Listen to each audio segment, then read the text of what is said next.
Namaste. My name is Dr. Gaurav Kharya and I work as a clinical lead at Center for Bone Marrow Transplant and Cellular Therapy, Senior Consultant Pediatric Hematology, Oncology and Immunology at Indraprastha Apollo Hospital, New Delhi. I'm a trained pediatric hemato-oncologist and a bone marrow transplant physician, actively working in this field for more than 10 to 15 years. I did my graduation from Government Medical College, Jabalpur, and subsequently I did my post-graduation from Gorakhpur and my further training DNB from Gangaram Hospital, New Delhi. Thereafter, I did my fellowship in pediatric hemato-oncology and bone marrow transplant from Sir Gangaram Hospital, New Delhi.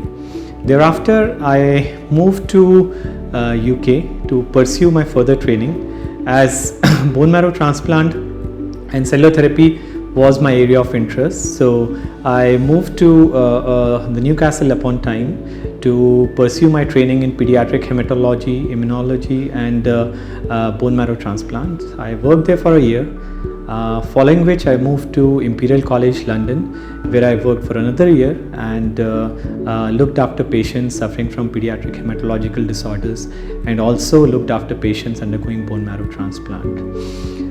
Following that, I thought of moving back to India. So I came back to India in 2014 and joined the hospital from where I went to UK, which is BL Kapoor Hospital, which is in Delhi. After working there for some time, I moved to another facility, and finally I joined this prestigious Indraprastha Apollo Hospital, New Delhi in 2019. My area of work includes entire pediatric hematology, oncology and immunology. So it's a wide spectrum of disorders. So any child suffering from blood related disorders or cancer or immunological problem, we take care of those patients. Apart from this, I have active interest in research and futuristic therapies. So we are actively and eagerly looking forward to options, curative options for patients suffering from high risk, high grade malignancies. Cellular therapy, CAR T cell therapy, which is a form of cellular therapy, is my area of keen interest. And apart from that, gene editing for hemoglobin disorders, that's another area of interest.